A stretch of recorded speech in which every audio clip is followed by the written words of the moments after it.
आइए सुनते हैं मुंशी प्रेमचंद के लिखे उपन्यास गबन का 24वां भाग। सारे दिन रमा उद्वेग के जंगलों में भटकता रहा। कभी निराशा की अंधकारमय घाटियां सामने आ जाती, कभी आशा की लहराती हुई हरियाली। ज़ोहरा गई भी होगी, यहाँ से तो बड़े लंबे चौड़े वादे करके गई थी।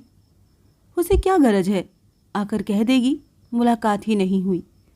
कहीं धोखा तो न देगी, जाकर डिप्टी साहब से सारी कथा कह सुनाए। बेचारी जलपा पर बैठे बिठाए आफत आ जाए। क्या ज़ोहरा इतनी नीच प्रकृति की हो सकती है? कभी नहीं। अगर ज़ोहरा इतनी बेवफा, इतनी दगाबाज है तो ये दुनिया रहने के लायक नहीं है। जितनी जल्द आदमी मुंह में कालिख लगाकर डूब मरे उतना ही अच्छा। नहीं, ज़ोहरा मुझसे दगा न करेगी। उसे वो दिन याद आए जब उसके दफ्तर से आते ही जलपा लपक कर उसकी जेब टटोलती थी और रुपए निकाल लेती थी। वही जलपा जितनी सत्यवादिनी हो गई। तब वो प्यार करने की वस्तु थी, अब वो उपासना की वस्तु है। जलपा, मैं तुम्हारे योग्य नहीं हूँ। जिस ऊंचाई पर तुम मुझे ले जाना चाहती हो वहाँ तक पहुँचने की शक्ति मुझ में नहीं है। वहाँ पहुँचकर शायद चक्कर खाकर गिर पड़ूँ। मैं अब भी तुम्हारे चरणों में सिर झुकाता हूँ। मैं जानता हूँ तुमने मुझे अपने हृदय से निकाल दिया है। तुम मुझसे विरक्त हो गई हो। तुम्हें अब मेरे डूबने का दुख है, न तैरने की खुशी। पर शायद अब भी मेरे मरने या किसी घोर संकट में फंस जाने की खबर पाकर तुम्हारी आंखों से आंसू निकल आएंगे। शायद तुम मेरी लाश देखने आओ। प्राण ही क्यों नहीं निकल जाते कि तुम्हारी निगाह में इतना नीच तो न रहूं। रमा को अब अपनी उस गलती पर घोर पश्चाताप हो रहा था जो उसने जलपा की बात न मानकर की थी। अगर उसने उसके आदेशानुसार जज के इजलास में अपना बयान बदल दिया होता, धमकियों में न आता, हिम्मत मजबूत रखता, तो उसकी ये दशा क्यों होती? उसे विश्वास था जलपा के साथ वो सारी कठिनाइयां झेल जाता। उसकी श्रद्धा और प्रेम का कवच पहनकर वो अजेय हो जाता। अगर उसे फांसी भी हो जाती तो वो हंसते खेलते उस पर चढ़ जाता। मगर पहले उससे चाहे जो भूल हुई, इस वक्त तो वो भूल से नहीं, जलपा की खातिर ही ये कष्ट भोग रहा था। कैद जब भोगना ही है तो उसे रो रो कर भोगने से तो ये कहीं अच्छा है कि हंस हंस कर भोगा जाए। आखिर पुलिस अधिकारियों के दिल में अपना विश्वास जमाने के लिए वो और क्या करता? ये दुष्ट जलपा को सताते, उसका अपमान करते, उस पर झूठे मुकदमे चलाकर उसे सजा दिलाते। वो दशा तो और भी असहाय होती। वो दुर्बल था, सब अपमान सह सकता था। जलपा तो शायद प्राण ही दे देती। उसे आज ज्ञात हुआ कि वो जलपा को छोड़ नहीं सकता और ज़ोहरा को त्याग देना भी उसके लिए असंभव सा जान पड़ता था। क्या वो दोनों रमणियों को प्रसन्न रख सकता था? क्या इस दशा में जलपा उसके साथ रहना स्वीकार करेगी? कभी नहीं।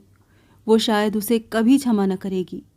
अगर उसे ये मालूम भी हो जाए कि उसी के लिए वो ये यातना भोग रहा है तो वो उसे क्षमा न करेगी। वो कहेगी, मेरे लिए तुमने अपनी आत्मा को क्यों कलंकित किया? मैं अपनी रक्षा आप कर सकती थी। वो दिन भर इसी उधेड़ बुन में पड़ा रहा। आंखें सड़क की ओर लगी हुई थीं। नहाने का समय टल गया, भोजन का समय टल गया और किसी बात की परवाह न थी। अखबार से दिल बहलाना चाहा, उपन्यास लेकर बैठा, मगर किसी काम में भी चित्त न लगा।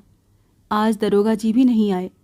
या तो रात की घटना से रुष्ट या लज्जित थे या कहीं बाहर चले गए। रमा ने किसी से इस विषय में कुछ पूछा भी नहीं।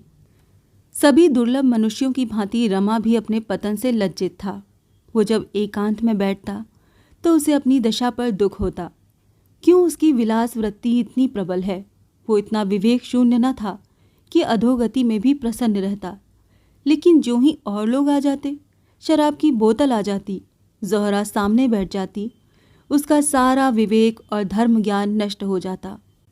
रात के 10 बज गए पर ज़ोहरा का कहीं पता नहीं। फाटक बंद हो गया। रमा को अब उसके आने की आशा न रही, लेकिन फिर भी उसके कान लगे हुए थे। क्या बात हुई? क्या जलपा उसे मिली ही नहीं या वो गई ही नहीं? उसने इरादा किया, अगर कल ज़ोहरा न आई तो उसके घर पर किसी को भेजूंगा। उसे 2-1 झपकियां आईं और सवेरा हो गया। फिर वही विकलता शुरू हुई। किसी को उसके घर भेजकर बुलवाना चाहिए, कम से कम ये तो मालूम हो जाए कि वो घर पर है या नहीं। दरोगा के पास जाकर बोला, रात तो आप ही में न थे। दरोगा ने ईर्ष्या को छिपाते हुए कहा, ये बात न थी, मैं महज आपको छेड़ रहा था। रमानाथ, ज़ोहरा रात आई नहीं, ज़रा किसी को भेजकर पता तो लगवाइए, बात क्या है, कहीं नाराज़ तो नहीं हो गई। दरोगा ने बेदिली से कहा, उसे गरज होगी तो खुद आएगी, किसी को भेजने की ज़रूरत नहीं है। रमा ने फिर आग्रह न किया, समझ गया ये हजरत रात बिगड़ गए, चुपके से चला आया। अब किससे कहे? सबसे ये बात कहना लज्जास्पद मालूम होता था। लोग समझेंगे ये महाशय एक ही रसिया निकले। दरोगा से तो थोड़ी सी घनिष्ठता हो गई थी। एक हफ्ते तक उसे ज़ोहरा के दर्शन न हुए। अब उसके आने की कोई आशा न थी। रमा ने सोचा, आखिर बेवफा निकली, उससे कुछ आशा करना मेरी भूल थी, या मुमकिन है पुलिस अधिकारियों ने उसके आने की मनाही कर दी हो। कम से कम मुझे एक पत्र तो लिख ही सकती थी। मुझे कितना धोखा हुआ, व्यर्थ उसे अपने दिल की बात कही। कहीं इन लोगों से न कह दे तो उल्टी आते गले पड़ जाएं। मगर ज़ोहरा बेवफाई नहीं कर सकती। रमा की अंतरात्मा इसकी गवाही देती थी, इस बात को किसी तरह स्वीकार न करती थी। शुरू के 10-5 दिन तो ज़रूर ज़ोहरा ने उसे लुब्ध करने की चेष्टा की थी, फिर अनायास ही उसके व्यवहार में परिवर्तन होने लगा था। वो क्यों बार बार सजल नेत्र होकर कहती थी, देखो बाबूजी, मुझे भूल न जाना। उसकी वो हसरत भरी बातें याद आ आकर कपट की शंका को दिल से निकाल देती। ज़रूर कोई न कोई नई बात हो गई है। वो अक्सर एकांत में बैठकर ज़ोहरा की याद करके बच्चों की तरह रोता। शराब से उसे घृणा हो गई। दरोगा जी आते, इंस्पेक्टर साहब आते, पर रमा को उनके साथ 10-5 मिनट बैठना भी अखरता। वो चाहता था मुझे कोई न छेड़े, कोई न बोले। रसोइया खाने को बुलाने आता तो उसे घुड़क देता। कहीं घूमने या सैर करने की उसकी इच्छा ही न होती। यहाँ कोई उसका हमदर्द न था, कोई उसका मित्र न था। एकांत में मन मारे बैठे रहने में ही उसके चित्त को शांति होती थी। उसकी स्मृतियों में भी अब कोई आनंद न था। नहीं, वो स्मृतियां भी मानो उसके हृदय से मिट गई थीं। एक प्रकार का विराग उसके दिल पर छाया रहता था। 7वां दिन था, 8 बज गए थे।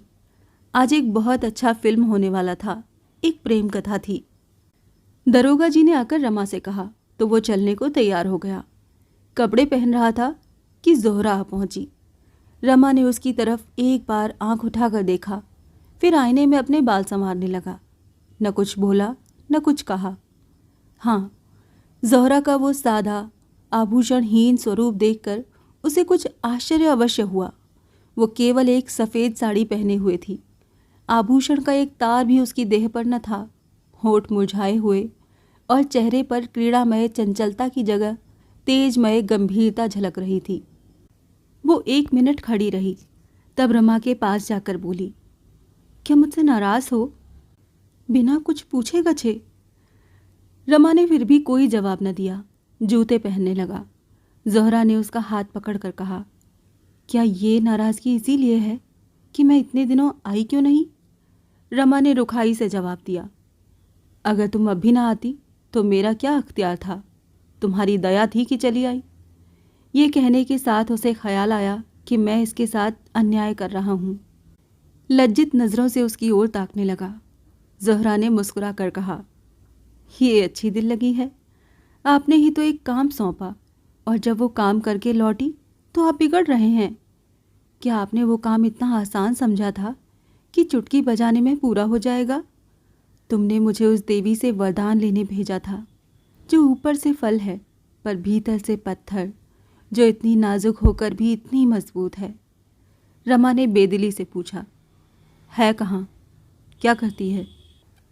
ज़ोहरा उसी दिनेश के घर है जिसको फांसी की सज़ा हो गई है। उसके 2 बच्चे हैं, औरत है और माँ है। दिन भर उनके बच्चों को खिलाती है, बुढ़िया के लिए नदी से पानी लाती है, घर का सारा कामकाज करती है और उनके लिए बड़े बड़े आदमियों से चंदा मांगती है। दिनेश के घर में न कोई जायदाद थी न रुपए थे, लोग बड़ी तकलीफ में थे। कोई मददगार तक न था जो जाकर उन्हें ढांढस दे देता। जितने साथी सोहबती थे सब के सब मुंह छिपा बैठे। 2-3 फाके तक हो चुके थे। जलपा ने जाकर उनको जिला दिया। रमा की सारी बेदली काफूर हो गई। जूता छोड़ दिया और कुर्सी पर बैठकर बोला, तुम खड़ी क्यों हो? शुरू से बताओ। तुमने तो बीच में से कहना शुरू किया। एक बात भी मत छोड़ना। तुम पहले उसके पास कैसे पहुंची? पता कैसे लगा? ज़ोहरा, कुछ नहीं। पहले उसी देवी दीन खटिक के पास गई। उसने दिनेश के घर का पता बता दिया। चटपट जा पहुंची। रमानाथ, तुमने जाकर उसे पुकारा? तुम्हें देखकर कुछ चौंकी नहीं? कुछ झिझकी तो ज़रूर होगी। ज़ोहरा मुस्कुरा कर बोली, मैं इस रूप में न थी। देवी दीन के घर से मैं अपने घर गई और ब्रह्मा समाजी लेडी का स्वांग भरा। न जाने मुझ में ऐसी कौन सी बात है जिससे दूसरों को फौरन पता चल जाता है कि मैं कौन हूँ या क्या हूँ। और ब्राह्मणों लेडियों को देखती हूँ, कोई उनकी तरफ आंखें तक नहीं उठाता। मेरा पहनावा ओढ़ावा वही है। मैं भड़कीले कपड़े और फिजूल के गहने बिल्कुल नहीं पहनती। फिर भी सब मेरी तरफ आंखें फाड़ फाड़ कर देखते हैं। मेरी असलियत नहीं छिपती। यही खौफ मुझे था कि कहीं जलपा भांप न जाए। लेकिन मैंने दांत खूब साफ कर लिए थे। पान का निशान तक न था। मालूम होता था किसी कॉलेज की लेडी टीचर होगी। इस शक्ल में मैं वहां पहुंची। ऐसी सूरत बना ली कि वो क्या, कोई भी न भांप सकता था। पर्दा ढंका रह गया। मैंने दिनेश की माँ से कहा, मैं यहाँ यूनिवर्सिटी में पढ़ाती हूँ। अपना घर मुंगेर बतलाया। बच्चों के लिए मिठाई ले गई थी। हमदर्द का पाठ खेलने गई थी और मेरा ख्याल है मैंने खूब खेला। दोनों औरतें बेचारी रोने लगी। मैं भी जब्त न कर सकी। उनसे कभी कभी मिलते रहने का वादा किया। जलपा इसी बीच में गंगा जल लिए पहुंची। मैंने दिनेश की माँ से बंगला में पूछा, क्या ये कहारिन है? उसने कहा, नहीं, ये भी तुम्हारी ही तरह हम लोगों के दुख में शरीक होने आ गई है। यहाँ इनका शौहर किसी दफ्तर में नौकर है। और तो मुझे कुछ नहीं मालूम। रोज़ सवेरे आ जाती है और बच्चों को खिलाने ले जाती है। मैं पहले अपने हाथ से गंगा जल लाया करती थी। इसने मुझे रोक दिया और अब खुद लाती है। हमें तो इसने जीवन दान दिया। कोई आगे न पीछे था। बच्चे दाने दाने को तरसते थे। जब से ये आ गई है हमें कोई कष्ट नहीं है। न जाने किस शुभ कर्म का ये वरदान हमें मिला है। उस घर के सामने ही एक छोटा सा पार्क है। मोहल्ले भर के बच्चे वहीं खेला करते हैं। शाम हो गई थी। जलपा ने दोनों बच्चों को साथ लिया और पार्क की तरफ चली। मैं जो मिठाई ले गई थी उसमें से बूढ़ी ने एक एक मिठाई दोनों बच्चों को दे दी। दोनों कूद कूद कर नाचने लगे। बच्चों की इस खुशी पर मुझे रोना आ गया। दोनों मिठाइयाँ खाते हुए जलपा के साथ हो लिए। जब पार्क में दोनों बच्चे खेलने लगे तब जलपा से मेरी बातें होने लगी। रमा ने कुर्सी को और करीब खींच लिया और आगे को झुक गया। बोला, तुमने किस तरह बातचीत शुरू की? ज़ोहरा, कह तो रही हूँ। मैंने पूछा, जलपा देवी, तुम कहाँ रहती हो?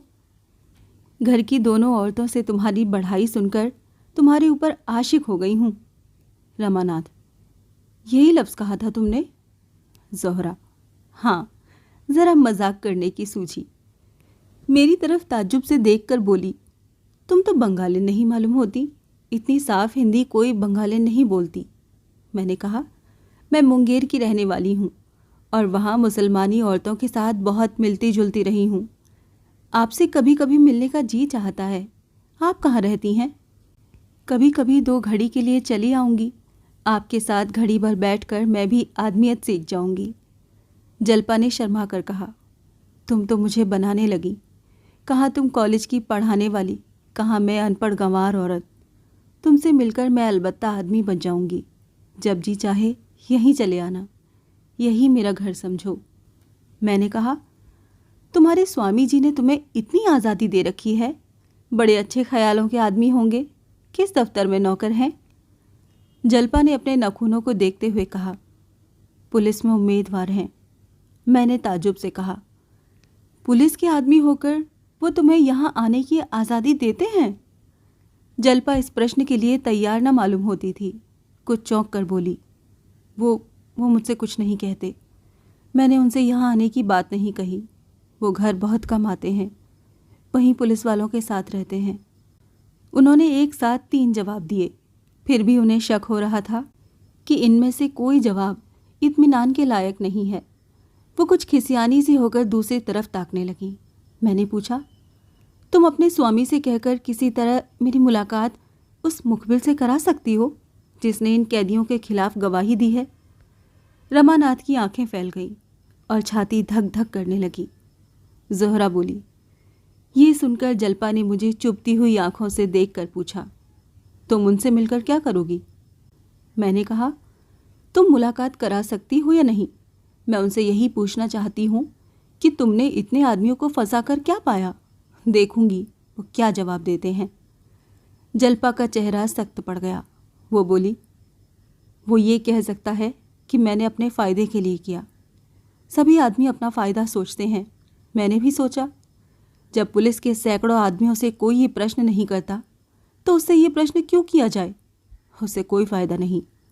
मैंने कहा, अच्छा मान लो तुम्हारा पति ऐसी मुखबिरी करता तो तुम क्या करती?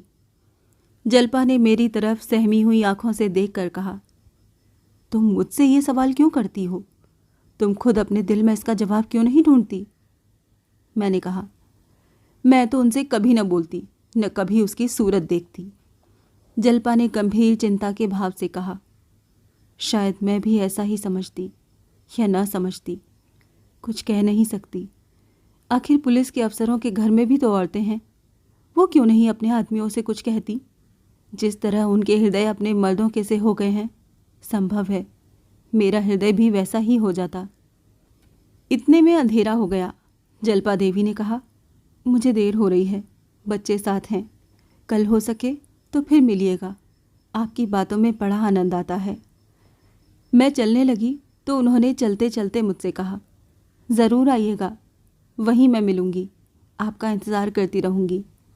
लेकिन 10 ही कदम के बाद फिर रुक कर बोली, मैंने आपका नाम तो पूछा ही नहीं। अभी तुमसे बातें करने से जी नहीं भरा। देर न हो रही हो तो आओ, कुछ देर गपशप करें। मैं तो ये चाहती ही थी। अपना नाम ज़ोहरा बतला दिया। रमा ने पूछा, सच? ज़ोहरा, हाँ, हरज क्या था? पहले तो जल्पा भी ज़रा चौंकी, पर कोई बात न थी। समझ गई बंगाली मुसलमान होगी। हम दोनों उसके घर गईं। उस ज़रा से कटघरे में न जाने वो कैसे बैठती है। एक तिल भी जगह नहीं। कहीं मटके हैं, कहीं पानी, कहीं खाट, कहीं बिछावन की सील, और बदबू से नाक फटी जाती है। खाना तैयार हो गया था। दिनेश की बहू बर्तन धो रही थी। जल्पा ने उसे उठा दिया, जाकर बच्चों को खिलाकर सुला दो, मैं बर्तन धोए देती हूँ, और खुद बर्तन मांजने लगी। उनकी ये खिदमत देखकर मेरे दिल पर इतना असर हुआ कि मैं भी वहीं बैठ गई और मांजे हुए बर्तनों को धोने लगी। जल्पा ने मुझे वहाँ से हट जाने के लिए कहा, पर मैं न हटी, बराबर बर्तन धोती रही। जल्पा ने जब पानी का मटका अलग हटाकर कहा, मैं पानी न दूंगी, तुम उठ जाओ, मुझे बड़ी शर्म आती है, तुम्हें मेरी कसम, हट जाओ। यहाँ आना तो तुम्हारी सज़ा हो गई। तुमने ऐसा काम अपनी ज़िंदगी में क्यों किया होगा? मैंने कहा, तुमने भी तो कभी नहीं किया होगा। जब तुम करती हो तो मेरे लिए क्या हरज है? जल्पा ने कहा, मेरी और बात है। मैंने पूछा, क्यों? जो बात तुम्हारे लिए है वही मेरे लिए भी है। कोई मेहरी क्यों नहीं रख लेती हो? जल्पा ने कहा, मेहरियाँ 8-8 रुपये मांगती हैं। मैं बोली, मैं 8 रुपये महीना दे दिया करूँगी। जल्पा ने ऐसी निगाहों से मेरी तरफ देखा जिसमें सच्चे प्रेम के साथ सच्चा उल्लास, सच्चा आशीर्वाद भरा हुआ था। वो चितवन कितनी पाकीज़ा थी, कितनी पाक करने वाली। उनकी इस बेगरज खिदमत के सामने मुझे अपनी ज़िंदगी कितनी जलील, कितनी काबिले नगरत मालूम हो रही थी। उन बर्तनों के धोने में मुझे जो आनंद मिला उसे मैं बयान नहीं कर सकती। बर्तन धोकर उठी तो बुढ़िया के पांव दबाने बैठ गई। मैं चुपचाप खड़ी रही। मुझसे बोली, तुम्हें देर हो रही हो तो जाओ, कल फिर आना। मैंने कहा, नहीं, मैं तुम्हें तुम्हारे घर पहुंचाकर उधर से ही निकल जाऊंगी।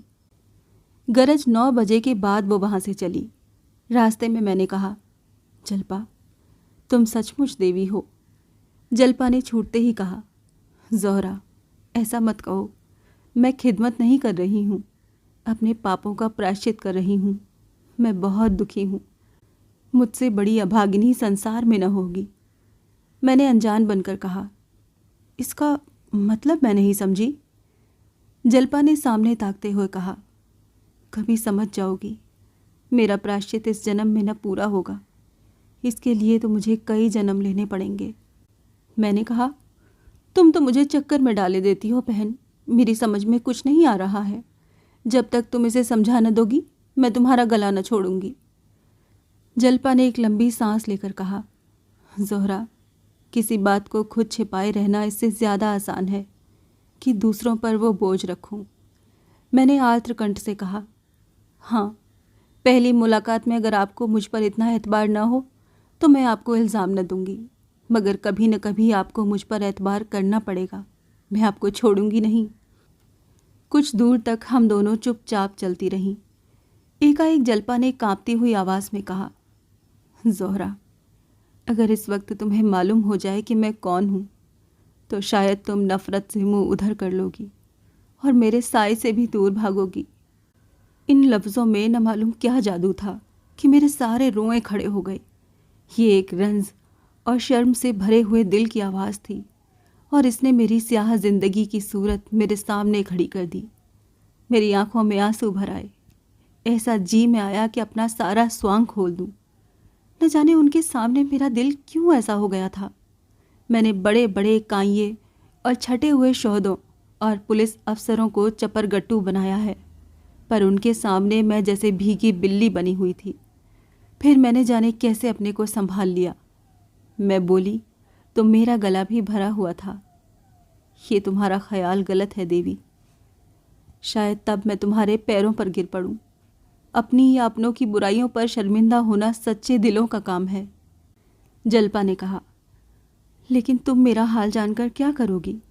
बस इतना ही समझ लो कि एक गरीब अभागिन औरत हूँ, जिसे अपने जैसे अभागे और गरीब आदमियों के साथ मिलने जुलने में आनंद आता है।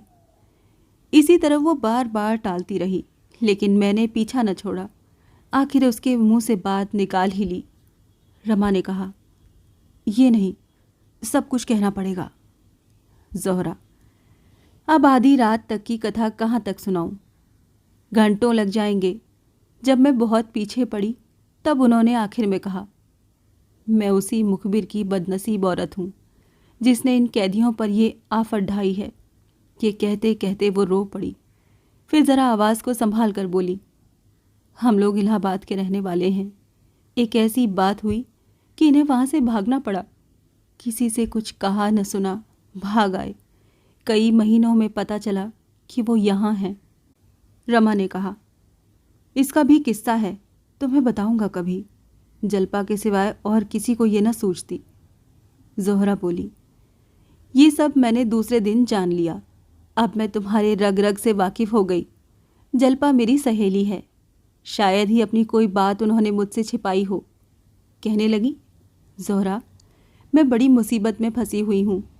एक तरफ तो एक आदमी की जान और कई खानदानों की तबाही है, और दूसरी तरफ अपनी तबाही है। मैं चाहूँ तो आज इन सबों की जान बचा सकती हूँ। मैं अदालत को ऐसा सबूत दे सकती हूँ कि फिर मुखबिर की शहादत की कोई हैसियत ही न रह जाएगी, पर मुखबिर को सज़ा से नहीं बचा सकती। बहन, इस दुविधा में मैं पड़ी नरक का कष्ट झेल रही हूँ। न यही होता है कि इन लोगों को मरने दूँ, और न यही हो सकता है कि रमा को आग में झोंक दूँ। ये कहकर वो रो पड़ी और बोली, बहन, मैं खुद मर जाऊंगी, पर उनका अनिष्ट मुझसे न होगा। न्याय पर उन्हें भेंट नहीं कर सकती। अभी देखती हूँ क्या फैसला होता है। नहीं कह सकती उस वक्त मैं क्या कर बैठूं। शायद वहीं हाई कोर्ट में सारा किस्सा कह सुनाऊं। शायद उसी दिन जहर खाकर सो रहूं। इतने में देवी दीन का घर आ गया। हम दोनों विदा हुई। जल्पा ने मुझसे बहुत इसरार किया कि कल इसी वक्त फिर आना। दिन भर तो उन्हें बात करने की फुर्सत नहीं रहती, बस वही शाम को मौका मिलता है। वो इतने रुपए जमा कर देना चाहती हैं कि कम से कम दिनेश के घर वालों को कोई तकलीफ न हो। 200 रुपये से ज़्यादा जमा कर चुकी हैं। मैंने भी 5 रुपए दिए। मैंने 2 एक बार जिक्र किया कि आप इन झगड़ों में न पड़िए, अपने घर चली जाइए। लेकिन मैं साफ साफ कहती हूँ, मैंने कभी जोर देकर ये बात न कही। जब जब मैंने इसका इशारा किया, उन्होंने ऐसा मुंह बनाया गोया वो ये बात सुनना भी नहीं चाहती। मेरे मुंह से पूरी बात कभी न निकलने पाई। एक बात कहूँ? कहूँ तो कहूँ। रमा ने मानो ऊपरी मन से कहा। क्या बात है? जोहरा, डिप्टी साहब से कह दूँ वो जलपा को इलाहाबाद पहुंचा दें, उन्हें कोई तकलीफ न होगी। बस 2 औरतें उन्हें स्टेशन तक बातों में लगाकर ले जाएंगी। वहाँ गाड़ी तैयार मिलेगी, वो उसमें बैठा दी जाएंगी, या कोई और तदबीर सोचो। रमा ने जोहरा की आंखों से आंखें मिलाकर कहा। क्या ये मुनासिब होगा? जोहरा ने शर्मा कर कहा। मुनासिब तो न होगा। रमा ने चटपट जूते पहन लिए और जोहरा से पूछा, देवी दीन के ही घर पर रहती है ना? जोहरा उठ खड़ी हुई और उसके सामने आकर बोली, तो क्या इस वक्त जाओगे? रमानाथ, हाँ जोहरा, इसी वक्त चला जाऊंगा। बस उनसे 2 बातें करके उस तरफ चला जाऊंगा जहां मुझे अब से बहुत पहले चले जाना चाहिए था। मगर कुछ सोच तो लो, नतीजा क्या होगा? सब सोच चुका। ज़्यादा से ज़्यादा 3-4 साल की कैद, दरोग बयानी के जुर्म में। बस अब रुखसत। भूल मत जाना जोहरा, शायद फिर कभी मुलाकात हो। रमा बरामदे से उतरकर सहन में आया और एक क्षण में फाटक के बाहर था। दरबान ने पूछा, हुजूर ने दरोगा जी को इत्तला कर दी है? रमानाथ, इसकी कोई ज़रूरत नहीं। चौकीदार, मैं ज़रा उनसे पूछ लूँ, मेरी रोज़ी क्यों ले रहे हैं हुजूर? रमा ने कोई जवाब न दिया। तेज़ी से सड़क पर चल खड़ा हुआ। जोहरा निस्पंद खड़ी उसे हसरत भरी आंखों से देख रही थी। रमा के प्रति ऐसा प्यार, ऐसा विकल करने वाला प्यार उसे कभी न हुआ था। जैसे कोई वीर वाला अपने प्रियतम को समरभूमि की ओर जाते देखकर गर्व से फूली नहीं समाती हो। चौकीदार ने लपक कर दरोगा से कहा। वो बेचारे खाना खाकर लेटे ही थे। घबरा कर निकले, रमा के पीछे दौड़े और पुकारा, बाबू साहब, जरा सुनिए तो, 1 मिनट रुक जाइए। इससे क्या फ़ायदा? कुछ मालूम तो हो आप कहाँ जा रहे हैं? आखिर बेचारे एक बार ठोकर खाकर गिर पड़े। रमा ने लौटकर उन्हें उठाया और पूछा, कहीं चोट तो नहीं आई? दरोगा, कोई बात न थी, ज़रा ठोकर खा गया था। आखिर आप इस वक्त कहाँ जा रहे हैं? सोचिए तो इसका नतीजा क्या होगा? रमानाथ, मैं 1 घंटे में लौट आऊँगा। जलपा को शायद मुखालिफों ने बहकाया है कि हाईकोर्ट में एक अर्जी दे दे, ज़रा उसे समझा कर आऊँगा। ये आपको कैसे मालूम हुआ? जोहरा कहीं सुनाई है। बड़ी बेवफा औरत है, ऐसी औरत का तो सिर काट लेना चाहिए। रमानाथ, इसीलिए तो जा रहा हूँ। या तो इसी वक्त उसे स्टेशन पर भेज कर आऊँगा, या इस बुरी तरह पेश आऊँगा कि वो भी याद करेगी। ज़्यादा बातचीत का मौका नहीं है। रात भर के लिए मुझे इस कैद से आज़ाद कर दीजिए। दरोगा, मैं भी चलता हूँ, ज़रा ठहर जाइए। जी नहीं, आपके जाने से तो मामला बिल्कुल बिगड़ जाएगा। मैं बस अभी आता हूँ। दरोगा लाजवाब हो गए। 1 मिनट तक खड़े सोचते रहे, फिर लौट पड़े और जोहरा से बातें करते हुए पुलिस स्टेशन की तरफ चले गए। उधर रमा ने आगे बढ़कर एक तांगा किया और देवी दीन के घर जा पहुंचा। जलपा दिनेश के घर से लौटी थी और बैठी जग्गू और देवी दीन से बातें कर रही थी। वो इन दिनों एक ही वक्त खाना खाया करती थी। इतने में रमा ने नीचे से आवाज़ दी। देवी दीन उसकी आवाज़ पहचान गया। बोला, भैया हैं शायद। जलपा, कह दो यहाँ क्या करने आए हैं, वहीं जाएं। देवी दीन, नहीं बेटी, ज़रा पूछ तो लूँ क्या कहते हैं, इस वक्त कैसे उन्हें छुट्टी मिली। मुझे समझाने आए होंगे और क्या, मगर मुंह धो रखें। देवी दीन ने द्वार खोल दिया। रमा ने अंदर आकर कहा, दादा, तुम मुझे यहाँ देखकर इस वक्त ताज्जुब कर रहे होंगे। 1 घंटे की छुट्टी लेकर आया हूँ। तुम लोगों से अपने बहुत से अपराधों को क्षमा कराना था। जलपा ऊपर है? देवी दीन बोला, हाँ है तो, अभी आई है, बैठो, कुछ खाने को लाऊं? नहीं दादा, मैं खाना खा चुका हूँ, बस जल्पा से 2 बातें करना चाहता हूँ। वो मानेंगी नहीं, नाहक शर्मिंदा होना पड़ेगा। मानने वाली औरत नहीं है। मुझसे 2 बातें करेंगी या मेरी सूरत ही नहीं देखना चाहती? ज़रा जाकर पूछ लो। इसमें पूछना क्या है, दोनों बैठी तो हैं। जाओ, तुम्हारा घर जैसे तब था वैसे अब भी है। नहीं दादा, उनसे पूछ लो, मैं यूं न जाऊंगा। देवी दी ने ऊपर जाकर कहा। तुमसे कुछ कहना चाहते हैं बहू? जल्पा मुंह लटका कर बोली। तो कहते क्यों नहीं, मैंने कुछ जबान बंद कर दी है? जल्पा ने ये बात इतने जोर से कही कि नीचे रमा ने भी सुन ली। कितनी निर्ममता थी।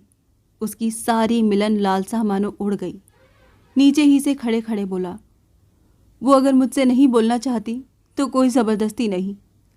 मैंने जज साहब के सामने सारा चिट्ठा कह सुनाने का निश्चय कर लिया है। इसी इरादे से इस वक्त चला हूँ। मेरी वजह से इनको इतने कष्ट हुए, इसका मुझे खेद है। मेरी अकल पर पर्दा पड़ा हुआ था। स्वार्थ ने मुझे अंधा कर रखा था। प्राणों के मोह ने, कष्टों के भय ने बुद्धि हर ली थी। कोई ग्रह सिर पर सवार था। इनके अनुष्ठानों ने उस ग्रह को शांत कर दिया। शायद 2-4 साल के लिए सरकार की मेहमानी खानी पड़े, इसका भय नहीं। जीता रहा तो फिर भेंट होगी, नहीं तो मेरी बुराइयों को माफ़ करना और मुझे भूल जाना। तुम भी, देवी दादा और दादी, मेरे अपराध क्षमा करना। तुम लोगों ने मेरे ऊपर जो दया की है वो मरते दम तक न भूलूंगा। अगर जीता लौटा तो शायद तुम लोगों की कुछ सेवा कर सकूं। मेरी तो ज़िंदगी सत्यानाश हो गई, न दीन का हुआ न दुनिया का। ये भी कह देना कि उनके गहने मैंने ही चुराए थे। सर्राफ को देने के लिए रुपए न थे, गहने लौटाना ज़रूरी था, इसीलिए वो कुकर्म करना पड़ा। उसी का फल आज तक भोग रहा हूँ और शायद जब तक प्राण न निकल जाएंगे भोगता रहूँगा। अगर उसी वक्त सगाई से सारी कथा कह दी होती तो चाहे उस वक्त इन्हें बुरा लगता, लेकिन ये विपत्ति सिर पर ना आती। तुम्हें भी मैंने धोखा दिया था दादा। मैं ब्राह्मण नहीं हूँ, कायस्थ हूँ। तुम जैसे देवता से मैंने कपट किया, न जाने इसका क्या दंड मिलेगा। सब कुछ क्षमा करना, बस यही कहने आया था। रमा बरामदे के नीचे उतर पड़ा और तेजी से कदम उठाता हुआ चल दिया। जल्पा भी कोठे से उतरी, लेकिन नीचे आई तो रमा का पता न था। बरामदे के नीचे उतरकर देवी दीन से बोली, किधर गए दादा? देवी दीन ने कहा, मैंने कुछ नहीं देखा बहू। मेरी आंखें आंसुओं से भरी हुई थी। वो अब न मिलेंगे। दौड़ते हुए गए थे।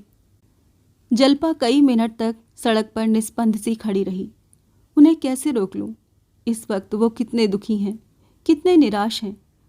मेरे सिर पर न जाने क्या शैतान सवार था कि उन्हें बुला न लिया। भविष्य का हाल कौन जानता है, न जाने कब भेंट होगी। विवाहित जीवन के इन 2-2.5 सालों में कभी उसका हृदय अनुराग से इतना प्रकंपित न हुआ था। विलासिनी रूप में वो केवल प्रेम आवरण के दर्शन कर सकती थी। आज त्यागिनी बनकर उसने उसका असली रूप देखा। कितना मनोहर, कितना विशु, कितना विशाल, कितना तेजोमय। विलासिनी ने प्रमोद्यान की दीवारों को देखा था, वो उसी में खुश थी। त्यागिनी बनकर वो उस उद्यान के भीतर पहुंच गई थी। कितना रम्य दृश्य था, कितनी सुगंध, कितना वैचित्र्य, कितना विकास। इसकी सुगंध में इसकी रम्यता का देवत्व भरा हुआ था। प्रेम अपने उच्चतर स्थान पर पहुंचकर देवत्व से मिल जाता है। जल्पा को अब कोई शंका नहीं है। इस प्रेम को पाकर वो जन्म जन्मांतरों तक सौभाग्यवती बनी रहेगी। इस प्रेम ने उसे वियोग, परिस्थिति और मृत्यु के भय से मुक्त कर दिया, उसे अभय प्रदान कर दिया। इस प्रेम के सामने अब सारा संसार और उसका अखंड वैभव तुच्छ है। इतने में जोहरा आ गई। जल्पा को पटरी पर खड़े देखकर बोली, वहाँ कैसे खड़ी हो बहन? आज तो मैं ना आ सकी। चलो, आज मुझे तुमसे बहुत सी बातें करनी हैं। दोनों ऊपर चली गईं। इससे आगे की कहानी जानने के लिए सुनिए गबन का अगला भाग।